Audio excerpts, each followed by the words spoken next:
Hey guys, welcome back to RC Tracks. Today I'm going to be installing the Tekno Big Bone Center Driveshaft for the Traxxas 4x4.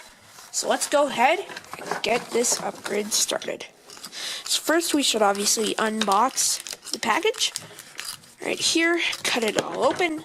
And of course we do get our Big Bone Center Driveshaft right there. TechnoRC.com. Really nice. Made a really solid aluminum, very light. Next, let's see, what else do you get? You get some outdrives, I think that's what they're called, spacers, hardware, and of course, a Tekno RC sticker right there.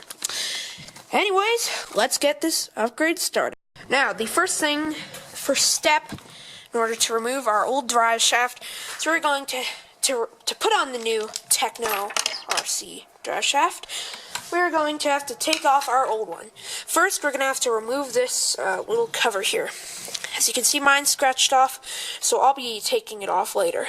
Remove these two screws.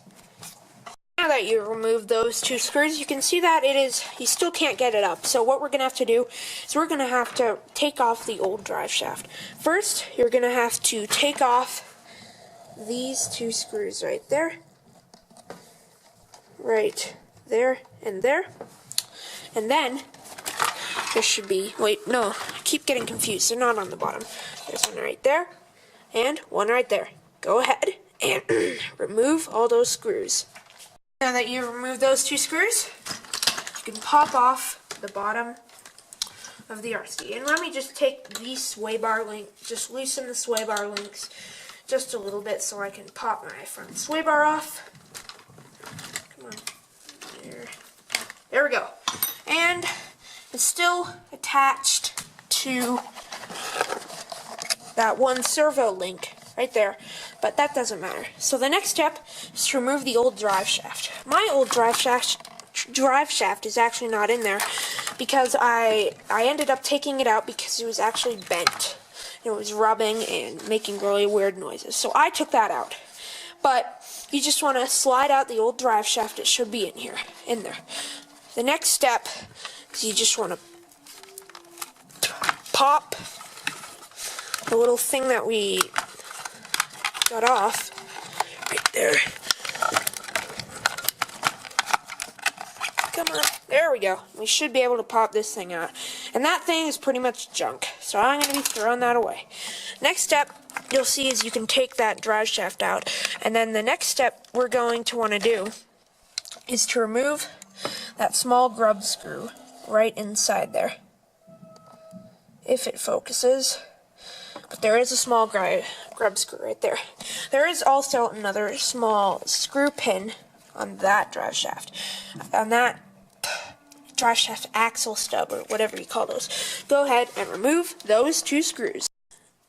Now that you've taken the old ones off right there, it's time to open the new Tekno drive shaft stubs, or dog bones, or whatever you call them. I can't seem to remember.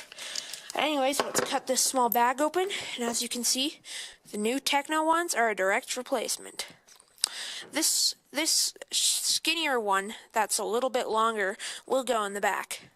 This one right here, which is a bit shorter, will go in the front. But before we do that, we need to add these spacers to the drive shafts, and you just open this other small bag, and what you basically do is you take these little rubber spacers off. They might not seem very important, but they are indeed quite important for your drive shaft to function correctly. So let me take those out. One spacer just doesn't like coming out here.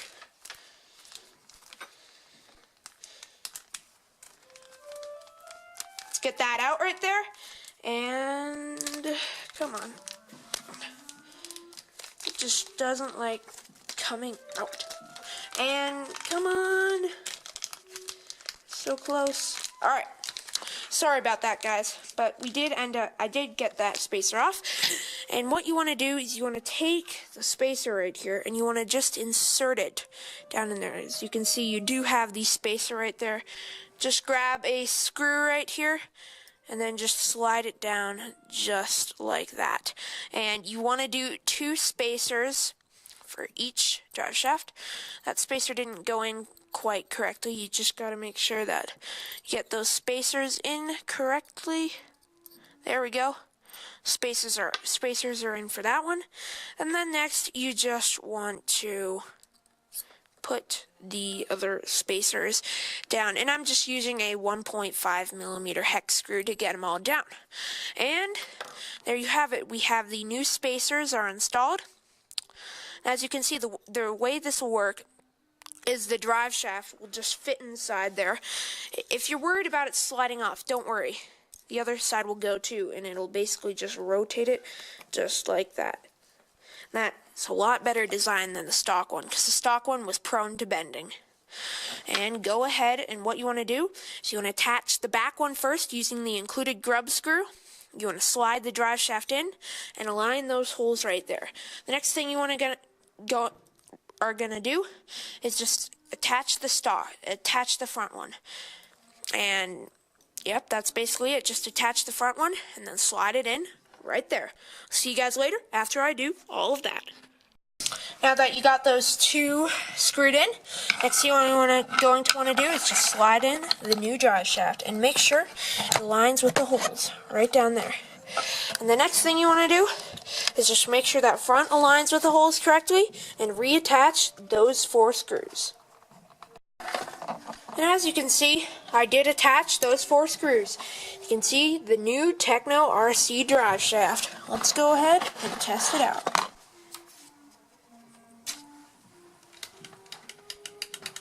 Oops, forgot to turn the radio on. Make sure not to do that. There we go.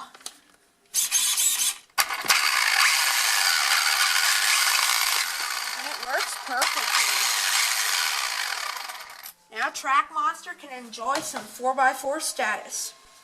I bet he's happy to be back being a 4x4. He was a 2-wheel drive for a while. And you did probably see that in my previous video. So yeah, now he is back to a 4x4. This upgrade is sweet. Not only does it look good, but it does. The stock one is prone to bending, like mine did. And this thing will never bend. Thanks for watching, and I'm glad you could stop by and come see my video.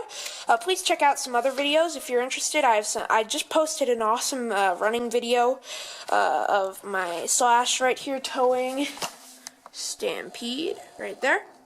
But please go check that out. I think I did a good job on it. And please like, subscribe, and share with your friends. See you later. RC Tracks signing out.